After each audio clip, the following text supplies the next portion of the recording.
Bom dia, meus irmãos. Estamos aqui reunidos para mais uma aula da nossa EBD e agora começando uma nova série de estudos. Nós estamos começando a série de estudos sobre o tema Examinai as Escrituras.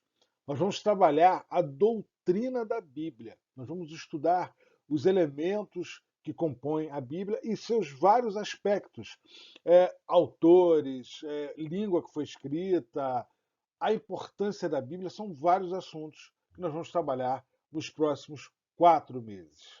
Nós somos a primeira igreja batista no Grajaú. Nós somos localizados na Rua Grajaú, número 67, no bairro do Grajaú, no Rio de Janeiro. Nós temos aulas presenciais todos os domingos às 9 horas da manhã e você é nosso convidado para estar ali naquele ambiente conosco. Se você tem algum impedimento ou está longe da nossa sede, tem essa aula que nós vamos disponibilizar para você e você também pode disponibilizar para outras pessoas, copiando e disparando o link para outra pessoa. Também peço que, se você gostar da aula, dá um curtir aí, porque isso ajuda nas estatísticas dessa aula para que ela possa aparecer para mais pessoas que também precisam do conteúdo. Bom, entrando já na nossa aula, mas fazendo antes prévia do que nós estudaremos nesses 4 meses. Hoje, nós vamos estudar a Biblioteca de Deus, como o que compõe a Biblioteca de Deus, que é a nossa Bíblia. Depois, nós vamos estudar como Deus se faz conhecer através da sua palavra. Quem escreveu a Bíblia? Hoje, nós vamos olhar isso passando como se fosse um tema introdutório. Na aula 3, nós vamos entrar no detalhe de quem escreveu a Bíblia. Depois, nós teremos duas aulas muito interessantes. Nós teremos como interpretar a Bíblia 1 e como interpretar a Bíblia 2.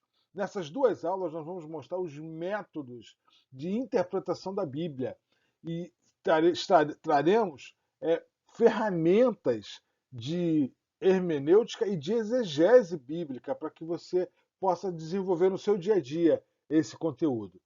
Na aula 6, nós trataremos da unidade da Bíblia. Será que a Bíblia é uma unidade? São 66 livros. Há unidade entre os 66 livros? O que Jesus fez com sua Bíblia é a próxima lição. Como se deve ler a Bíblia? Dicas de leitura, como é que você compõe? É pelo Antigo Testamento? É pelo Novo? É misturando os dois? Trabalharemos isso na aula 8. A Bíblia como alimentação, e alimentação diária. Ninguém fica dias sem se alimentar. Nós vamos mostrar que a Bíblia também tem que ser lida e ser um alimento diário. Lição 10. Os símbolos da Bíblia. Quais são os símbolos que estão aqui na Bíblia? Quando você pensa em símbolo, vem logo o livro de Apocalipse, que é totalmente simbólico, com muitos símbolos, composto com muitos símbolos. Mas em toda a Bíblia tem vários outros símbolos. O que eles significam? Isso vai te ajudar a entender a Bíblia. Há dificuldades na leitura da Bíblia? Trataremos isso na lição 11. Meu tempo diário com a Bíblia, ou seja, a minha leitura devocional. Na lição 13, a necessidade de conhecer a Bíblia. Na 14, muito mais importante do que conhecer, viver a Bíblia. E na 15, se eu conheço, se eu vivo, o que eu faço com ela, eu proclamo. E aí, na 16, nós vamos trabalhar o livro de meditação do cristão. O cristão medita? Medita na palavra de Deus. É ordenança bíblica. E, por fim, a Bíblia e o comportamento cristão, ou seja, a relevância da Bíblia no comportamento cristão. Eu te convido para essa jornada, preferencialmente presencial. Venha participar conosco nas nossas aulas presenciais. Nós temos duas classes reunidas já ali na nossa sede. Nós temos uma classe para adultos e uma classe para jovens. Venha participar dessas nossas aulas, traga suas dúvidas e venha conversar conosco e participar dessa jornada de conhecimento bíblico, tá bom? Bom, entrando na aula de hoje, a Biblioteca de Deus, nós temos os seguintes alvos para hoje. Primeiro, conhecer a perpetuidade do livro sagrado. A Bíblia é um livro escrito que tem composição de 2, 3 mil anos antes de Cristo e vai terminar lá no ano 100 depois do nascimento de Cristo. Como pode ainda hoje ser relevante nos nossos dias? Como pode passar todo esse período e continuar sendo relevante?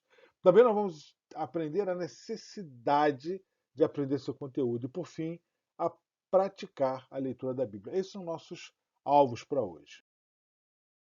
E nessa parte introdutória, primeiro, uma Bíblia que foi escrita em 1600 anos por cerca de 40 autores diferentes.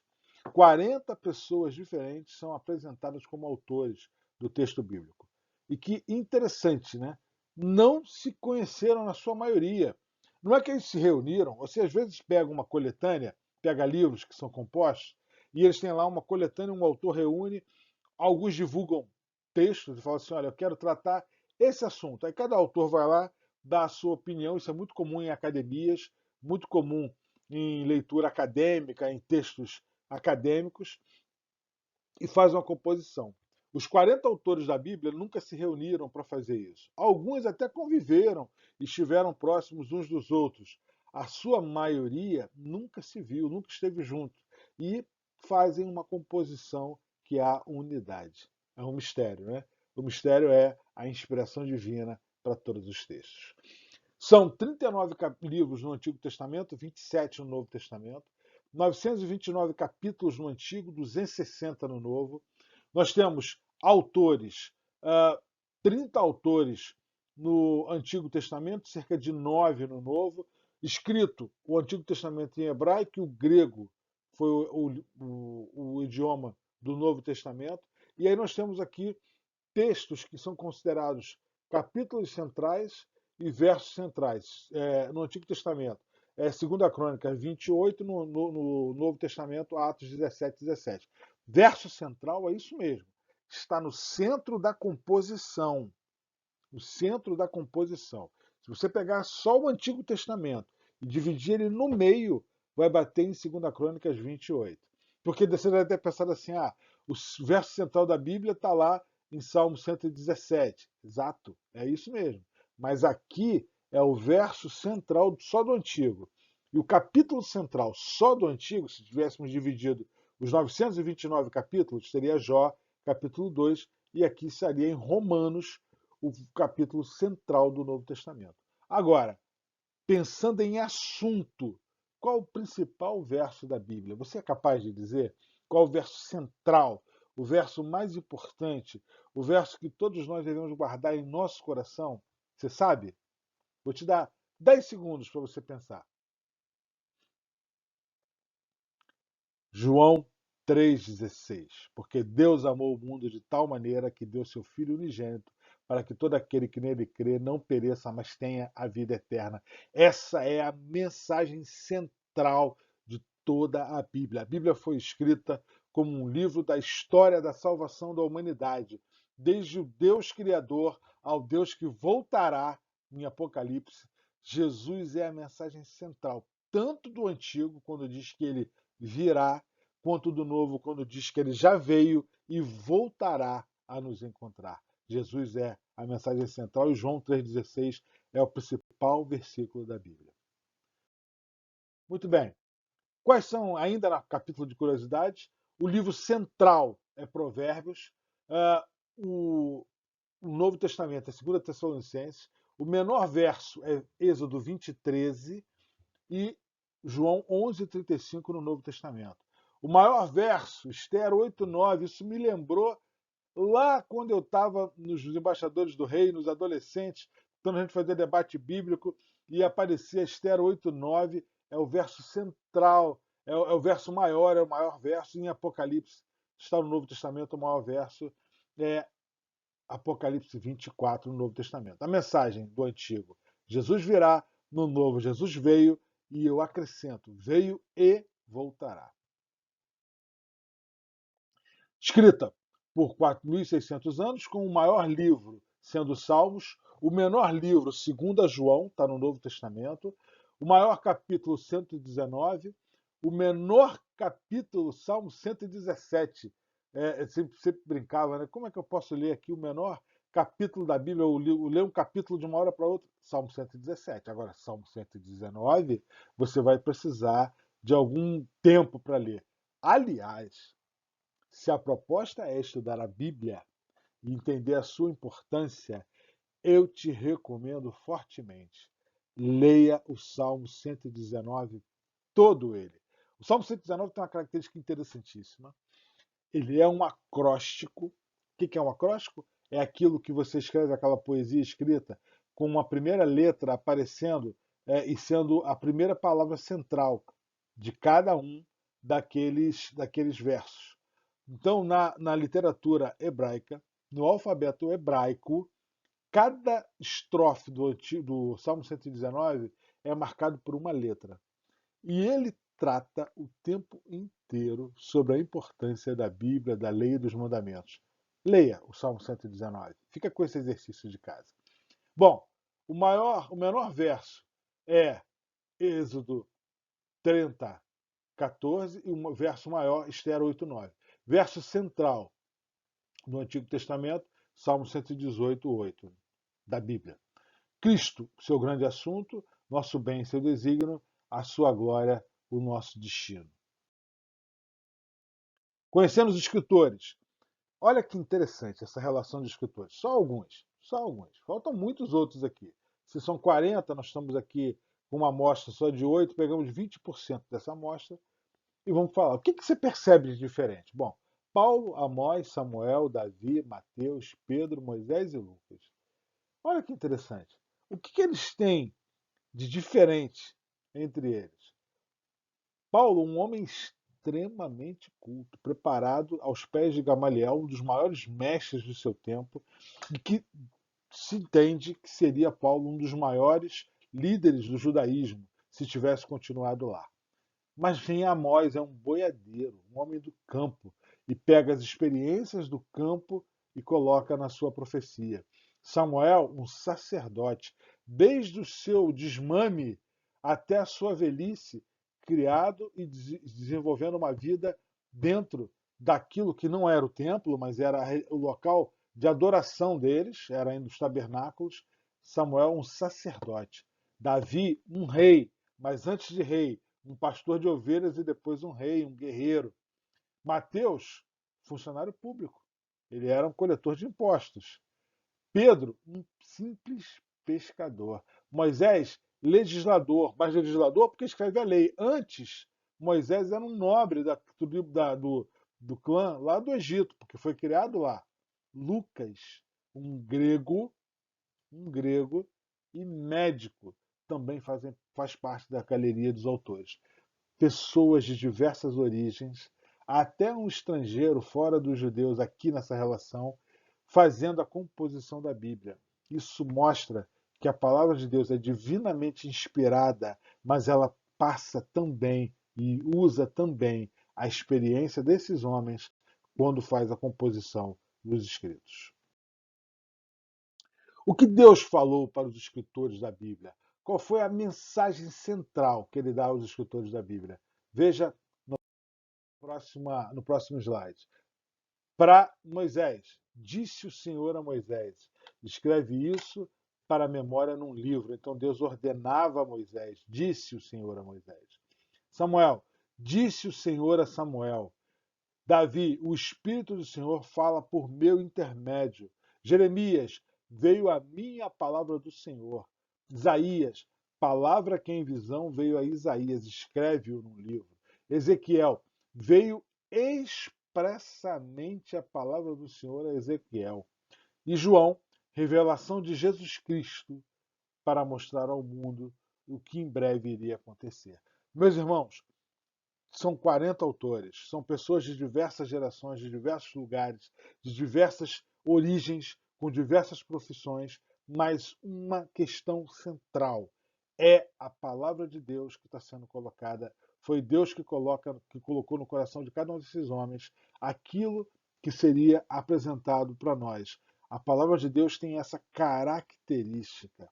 Nós não estamos diante de um livro de história, de um livro de biologia, embora as pessoas queiram que a Bíblia se prove historicamente, se prove biologicamente, se prove física com os temas de física, não é nada disso. É um livro de fé, escrito para mostrar o que Deus queria deixar para os homens. E por isso essa unidade da palavra de Deus. Quando nós passamos a pensar ainda nessa questão introdutória da aula, nessa questão sobre assuntos que nós estamos tratando, sobre a introdução da palavra de Deus nossa série de estudos. A Bíblia foi escrita em dois idiomas principais. Tem pequenos trechos em aramaico, mas ela é basicamente escrita em dois idiomas. Aqui está o hebraico, que é o idioma do Antigo Testamento. Esse hebraico que está na imagem, deixa eu até pegar aqui um marcador para mostrar para vocês. Deixa eu ver se eu consigo pegar um marcador. Aqui, consegui. Esse hebraico aqui já é um hebraico moderno, porque o hebraico original ele não tem esses pequenos pinguinhos, essas marcações que estão aqui embaixo, que são aquilo que nós conhecemos como vogais. Lá na origem mesmo do idioma hebraico, que era um idioma cerimonial, acabou se tornando um idioma mais cerimonial nos tempos de Jesus. Mas lá, antigamente, ele só tinha o que nós chamamos de chores, as raízes. Na raiz só tinha consoante. E aí, lá na Idade Média, um grupo de sábios maçoréticos resolve acrescentar vogais ao idioma hebraico para poder dar fonética, para poder conseguir construir fonética, para poder juntar uma consoante com uma vogal e dar um som que possa ser reproduzido e que se possa ser perpetuado. Aí acrescentaram as vogais aqui nesse texto. Mas esse é Gênesis 1:1, que é Bereshit bara Elohim, ou seja, no princípio criou Deus os céus e a terra. Aqui está uma escritura. E outra coisa interessante na escrita em hebraico é que você lê daqui para lá. Lê e escreve daqui para lá. Quando você está fazendo uma aula de hebraico e você tem que transliterar, o que é transliterar? É pegar as letras do português e substituir, pegar as letras do hebraico e substituir por letras em português. A cabeça dá um nó, porque nós escrevemos da esquerda para a direita, eles escrevem da direita para a esquerda. E com isso, você tem que vir aqui e colocar as letras na ordem que está aqui. Isso confunde a nossa cabeça. Mas essa aqui é a primeira palavra, essa aqui é a última. Inclusive, quando você pega uma Bíblia original no hebraico, você lê ela ao contrário do que você abre. Você abre ela do que nós consideramos o final para o começo. É assim que nós conhecemos e é assim que nós usamos uma Bíblia hebraica. Nesse caso aqui, é o primeiro verso. Aqui fala que Deus é o Criador. Aliás, somente para Deus se admitia a primeira pessoa do verbo criar, porque só ele criava e ele criou do nada. Bom, esse é o hebraico. A próxima imagem aqui é João 1:1, que está lá no grego. Se eu me arrisquei pouco no hebraico, menos ainda vou me arriscar no grego. Mas quando você olha o grego, aí você já consegue ver que as vogais já fazem parte do grego. Está aqui, ó. E vogais muito parecidas com a que a gente conhece. O grego tem letras e símbolos parecidos com os nossos. Nós não temos origem no grego, nossa origem é no latim. Mas latim e grego, o latim foi muito influenciado pelo grego e você já consegue identificar algumas letras aqui parecidas. Elas têm nomes diferentes, mas são parecidas com as nossas letras do português. E ele se escreve no mesmo sentido que nós escrevemos e se lê no mesmo sentido. Então essa aqui é a primeira palavra e essa aqui é a última palavra. Mas ele tem coisas interessantes. Ele tem declinações, ele tem acentos. Uma palavra em grego você pode ter acento em duas posições. Ele tem o que chamam de espírito forte e espírito fraco. São características da língua. Mas aqui nesse verso, que é o que nós precisamos saber, está a definição de onde estava o Logos, a mente criadora. O grego acreditava que o mundo foi feito por uma mente, por um Logos. Os filósofos diziam isso, que havia um logos que era a mente criadora. E aqui João 1 está dizendo que lá no princípio estava o logos, e o logos estava com Deus, e o logos, que é essa palavrinha aqui, era Deus. Então, entenda, Gênesis 1:1, Moisés diz que Deus criou tudo. João 1:1 diz que Jesus é o Logos, o Criador, a mente, aquele que constrói o universo. São dois versos que nós chamamos de versos irmãos e abrem o entendimento do processo de criação de Deus. Gênesis 1:1 em hebraico, João 1:1 em grego. Tá bom? Seguindo, ainda nessa nossa introdução. Antigo Testamento. Livros, agora as divisões do Antigo Testamento. Nós vamos fazer um exercício aqui na nossa aula presencial sobre a divisão do livro do Antigo Testamento. Infelizmente, eu não consigo fazer com vocês. Vocês não estão comigo aqui. Mas aqui na nossa aula presencial nós estamos fazendo, provavelmente próximo desse mesmo momento, nós estamos fazendo um exercício sobre os livros da lei. Eu não vou dizer o exercício, porque é surpresa também para eles. Bom, dentro da divisão do Antigo Testamento, nós temos 5 partes no Antigo, 5 partes no Novo e uma intermediária ali. Primeiro, no Antigo Testamento nós temos os chamados livros da lei, ou Pentateuco. São 5 livros que são compostos ali, mostrando desde o princípio até o momento em que eles vão entrar na Terra Prometida. Nós temos Gênesis a Deuteronômio nessa divisão. Gênesis é o livro da criação, por isso da Gênese, conta a história dos primeiros dias, dos primeiros patriarcas, da reconstrução da sociedade após o dilúvio, dos primeiros homens que levam o nome de Deus e que Deus faz uma aliança com eles. Está lá os patriarcas, Abraão, Isaac e Jacó, mas antes mostra as alianças que Deus fez também lá no tempo de Adão, a aliança que ele vai fazer com Noé. É o livro das alianças e dos começos.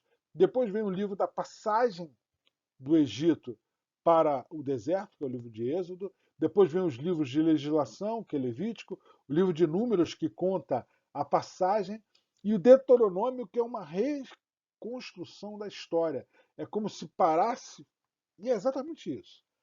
Eles pararam diante da terra prometida e Moisés fala assim: espera aí, uma grande geração já passou, agora eu quero ensinar a vocês tudo o que vocês precisam saber para viver na nova terra. E aí é feito o livro de Deuteronômio, que é um livro de repetição das leis. Passando isso, nós temos os livros históricos, de Josué a Esther. Esses livros contam a história de Israel, passando pelos seus personagens, pelas épocas. Você sai de Josué, quando ele faz a conquista, passa pelo livro de Juízes, que é um tempo de consolidação daquela conquista da terra, de muitas lutas, de muitas disputas, mas de consolidação. Você chega nos livros dos reis e de crônicas e de Samuel, que conta o início da monarquia e tudo que acontece com a monarquia, e depois você tem uns livros que nós chamamos de livros paralelos a esse período histórico, que você tem ali o livro de Ruth, que é um livro que está no paralelo, ele está contando uma história do tempo de Juízes, e depois os livros pós-reino, que são os livros de Esther, Esdras e Neemias, que contam como o povo se comporta na volta. Eles vão para um exílio, você termina o livro de Reis e de Crônicas com o povo sendo exilado e volta depois mostrando como o povo se comporta no retorno para a Terra Prometida. Livros poéticos. Em meio aos livros históricos, você tem 2 blocos muito interessantes. Você tem o bloco dos livros poéticos, que contam sobre a sabedoria. O hebreu tinha uma característica, né, a sua característica mais forte era a literatura, e há uma composição de livros poéticos.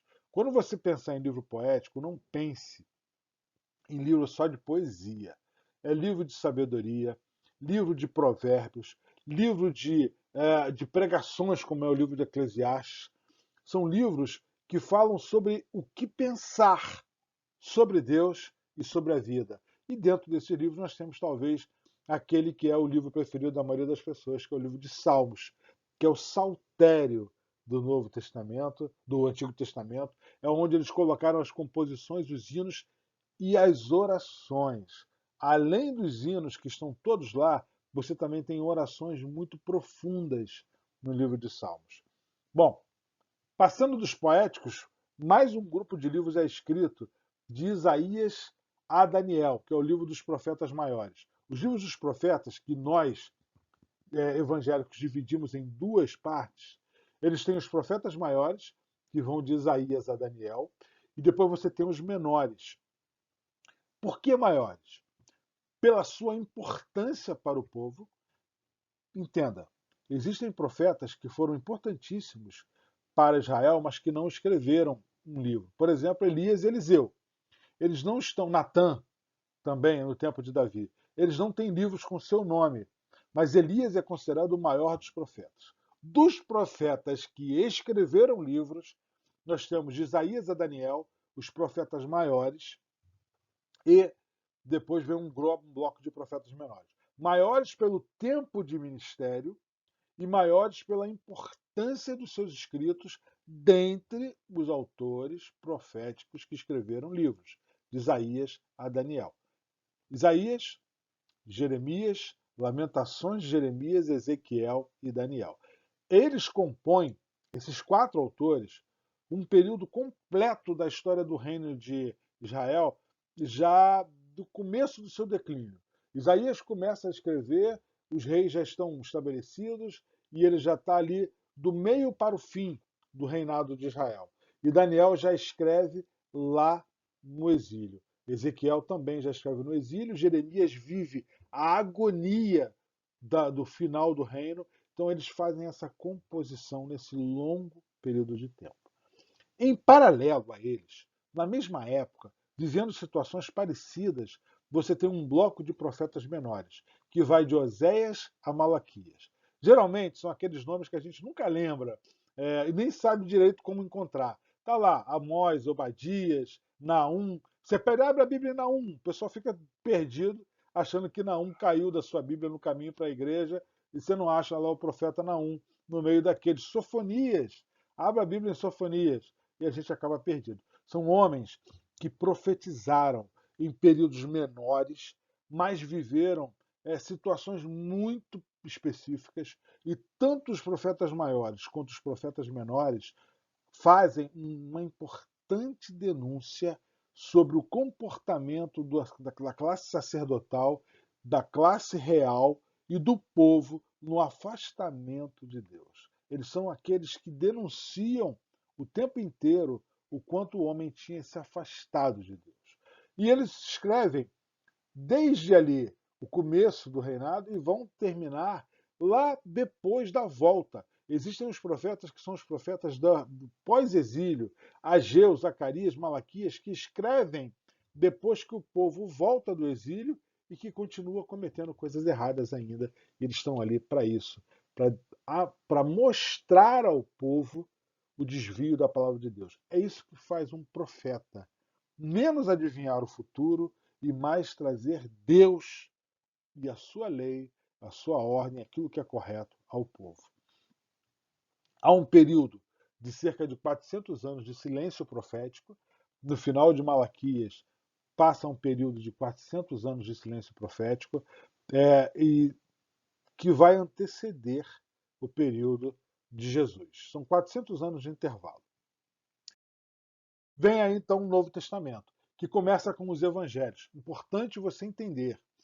Evangelho não é biografia. É porque nós conhecemos o Evangelho pela biografia de Jesus. Evangelho é um anúncio de boas novas. Isso é o Evangelho. Era um tipo de escrita que existia no tempo de Jesus que contavam boas novas, contavam histórias de pessoas ou de anúncios, finais de guerra, nascimento de reis. Eram histórias que eram preparadas para contar uma boa nova. E aí os evangelhos são feitos para contar a maior boa nova da história da humanidade. Veio e nasceu o Salvador do mundo, Jesus Cristo. É a nossa boa nova, esses são os evangelhos. São 4. Mateus, Marcos e Lucas são chamados sinóticos, porque eles são vistos pelo mesmo olhar, provavelmente numa mesma fonte, a fonte chamada fonte Q, que compõe um esqueleto. Marcos pega essa fonte e amplia, conta a sua história. Muitos acreditam que a fonte primária é Pedro. Marcos compõe um livro. Mateus e Lucas ampliam, cada um com a sua visão. Cada um deles tinha um objetivo ao contar o Evangelho ou a história de Jesus. João não vai nessa mesma direção, e João faz um livro, um evangelho sobre Jesus, e para provar que Jesus era realmente o Filho de Deus, o Logos de Deus, e ele faz uma composição diferente de Mateus, Marcos e Lucas, mas todos eles têm a mesma mensagem central. Jesus é o nosso Salvador e veio para nos resgatar e nos fazer parte da sua família. Depois nós temos um livro histórico. No Novo Testamento só há um livro histórico, que é o livro de Atos dos Apóstolos. Alguns dizem que seria mais correto dizer Atos do Espírito Santo de Deus ou Atos da Igreja conduzidos pelo Espírito Santo de Deus. Lucas conta o que acontece com o estabelecimento da igreja após o dia de Pentecostes. Ele conta os primeiros discípulos, depois ele se concentra em Paulo, porque ele é um companheiro de viagem de Paulo. E o livro de Atos tem uma coisa muito interessante. Ele acaba sem terminar, se é que isso é possível. Ele é interrompido. Procura lá no último versículo de Atos, veja se tem ali um encerramento do livro.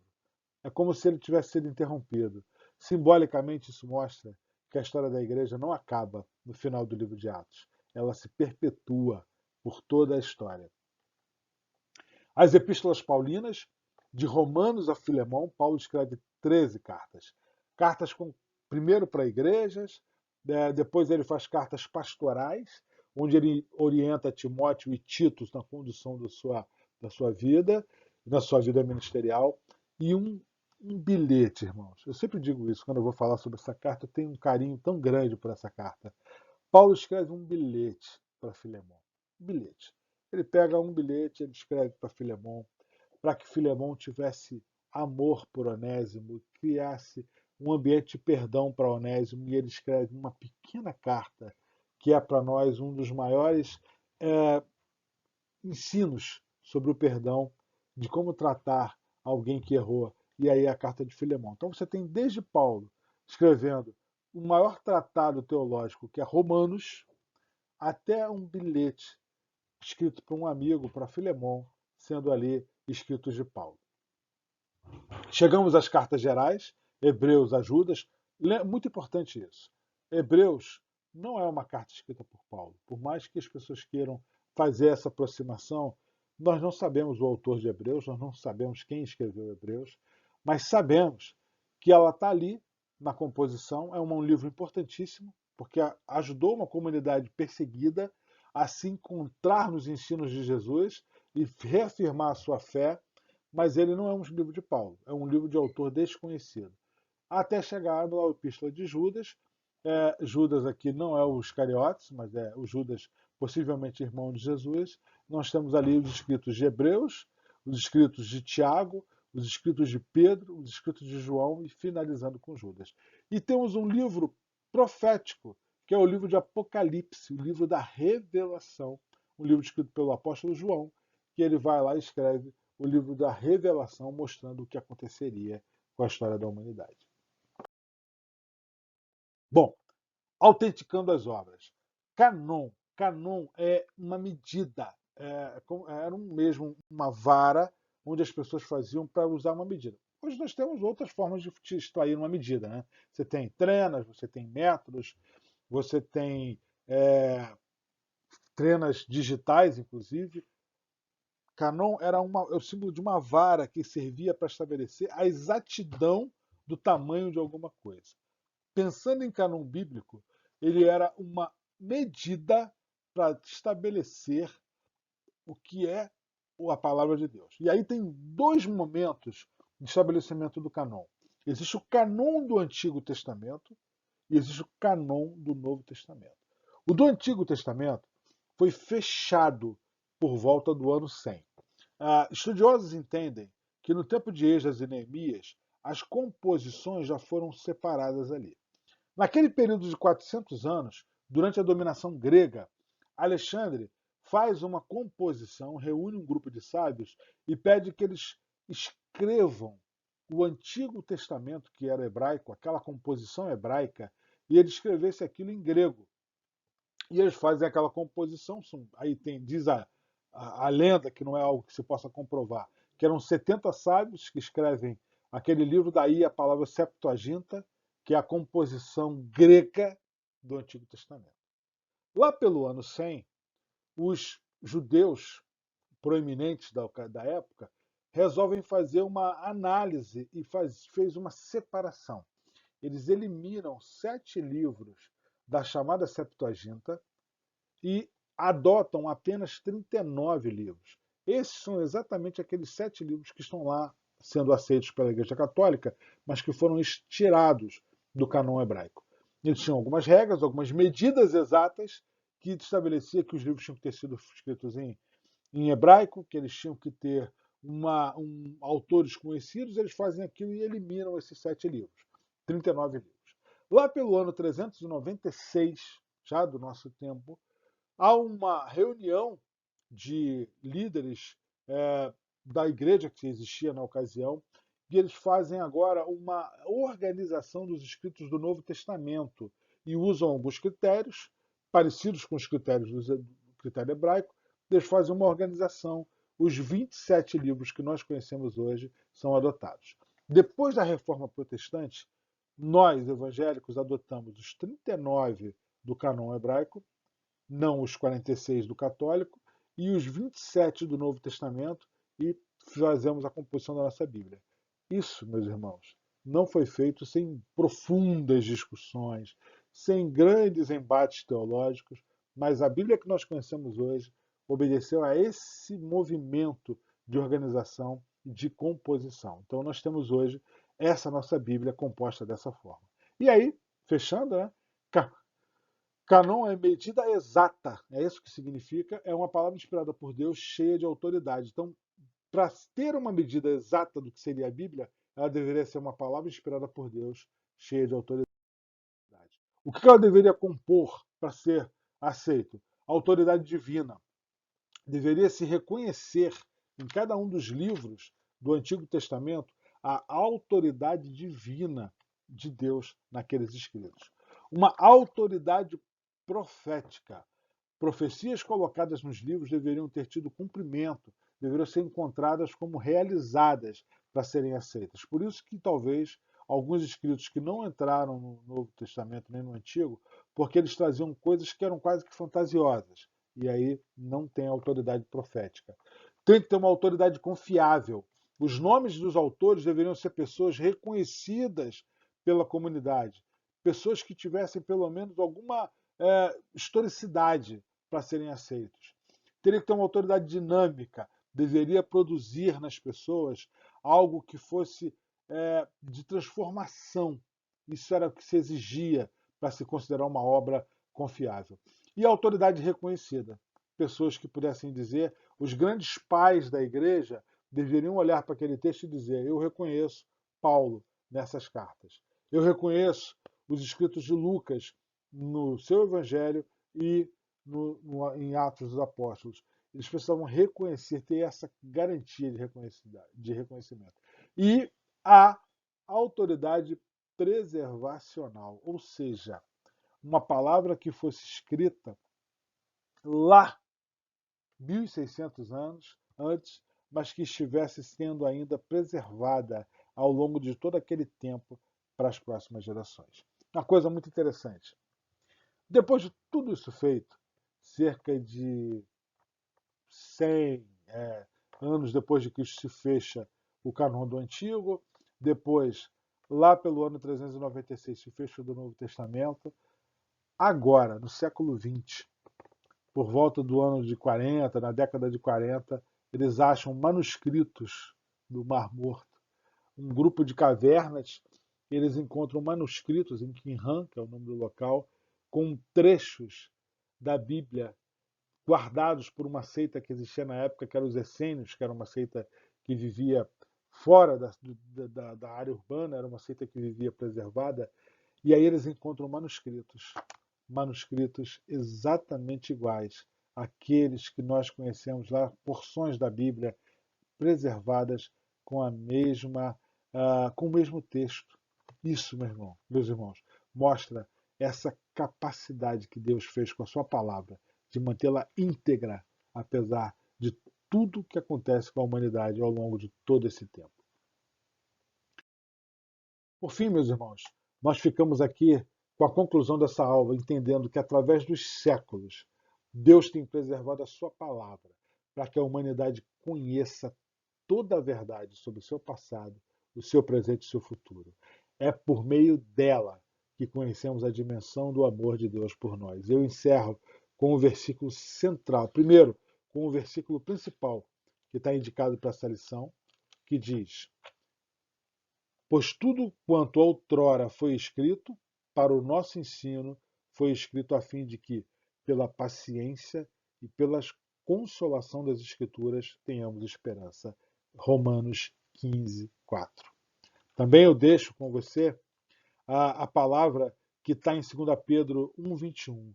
Porque nunca, jamais, qualquer profecia foi dada por vontade humana. Entretanto, homens santos falaram da parte de Deus, movidos pelo Espírito Santo. 2 Pedro 1,21. A Bíblia é um livro que Deus moveu corações e mentes para que fosse construída. E eu finalizo com o versículo central da Bíblia, é o versículo mais importante da Bíblia, porque Deus amou o mundo de tal maneira que deu seu Filho unigênito, para que todo aquele que nele crer não pereça, mas tenha a vida eterna. Que Deus te abençoe. E eu continuo te convidando, venha fazer essa jornada de conhecimento bíblico conosco aqui na PIB do Grajaú, todos os domingos, 9 horas, na Rua Grajaú, número 67. Que Deus te abençoe. Vamos orar, fechando essa aula. Senhor, nós te agradecemos, porque a tua palavra foi preparada e colocada e preservada para que nós ainda hoje pudéssemos mergulhar nela e aprender cada vez mais. Te pedimos que o Senhor nos ajude em todas essas aulas, para que somente a tua palavra permaneça em nossos corações ao final de cada uma delas. Tudo isso eu te peço e agradeço em nome de Jesus. Amém. Meus irmãos, um grande abraço e até a próxima semana.